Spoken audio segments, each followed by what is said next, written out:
bien, on va commencer cette revue de presse avec la dégustation des marrons proposés par Isabelle Martinet. Ça va vous gêner à un moment donné. Hein. Oui, non, ça va.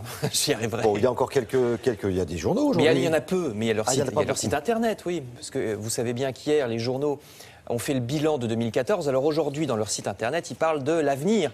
Et de 2015, le président de la République, lors des vœux, a dit que la France devait être moins nostalgique, avoir plus d'audace en 2015. Voyez les termes repris par le site de Libération. Alors le moins qu'on puisse dire, c'est que ce n'est pas forcément gagné, la confiance ne se décrète pas. Vous allez voir un sondage paru dans Le Parisien ce matin. 89% des Français pensent que la croissance sera faible en 2015. 80% des Français pensent qu'il y aura encore des augmentations d'impôts.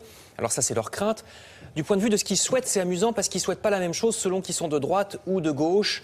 À gauche, leur premier souhait est que le chômage baisse, alors que le premier souhait des Français de droite est que les impôts baissent. Vous allez voir les chiffres, là c'est les chiffres généraux, mais ensuite il y a par sensibilité politique. Il y a d'autres différences. Les Français de gauche voudraient qu'on protège mieux l'environnement, ceux de droite voudraient qu'on fasse plus d'efforts contre l'immigration, l'insécurité. Sondage à retrouver dans Le Parisien. Le Parisien qui a sorti aussi la boule de cristal. Alors ils expliquent que 2015 sera mouvementé. Pourquoi ? Parce que les années en 15 le sont toujours. Je cite, 1815, il y a eu Waterloo, 1715, la mort de Louis XIV, Marignan. 1515, merci. Oui. Il n'y a pas de hasard, conclut le Parisien, dans un article un petit peu bizarre, faut bien le dire. Si c'était aussi simple, ça se saurait.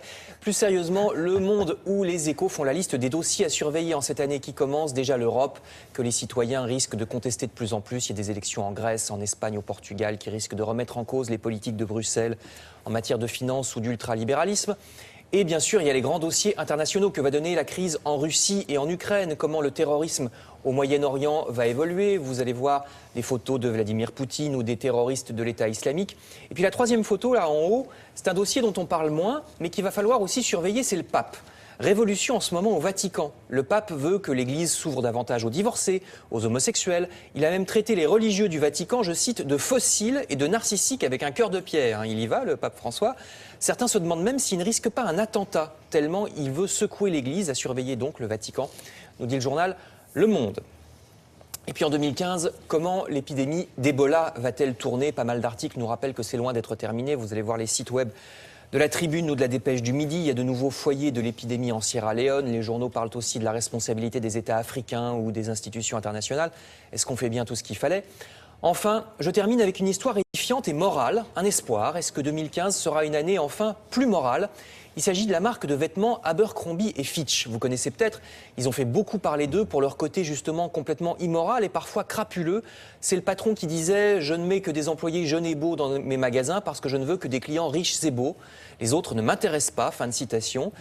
Pour la même raison, les vêtements de cette marque ne vont pas au-delà de la taille 38 parce que si vous faites un 40 ou un 42, on ne veut pas de vous comme client. Vous voyez, c'est intéressant et sympathique. Les magasins ont apparemment des petits problèmes légaux. Ils feraient travailler des vendeurs au black, selon cet article de Challenge. Vendeurs qui n'en peuvent plus de la musique à fond dans les magasins. Alors jusqu'ici, on se disait, hélas, tant que les clients feront bêtement la queue devant les magasins, ça ne changera pas. Vous savez, il y a la queue qui s'allonge devant tous les magasins. Le chiffre d'affaires, montre que justement, ça change. Il est en chute, le chiffre d'affaires, de 10% en raison précisément de la mauvaise image de marque de cette marque. Comme quoi, il ne faut jamais désespérer de la morale. Merci. Vous revenez tout à l'heure ? Oui. Pour la revue de presse culturelle. Bonne dégustation de ces superbes marrons que nous a proposé Isabelle Martinet tout à l'heure.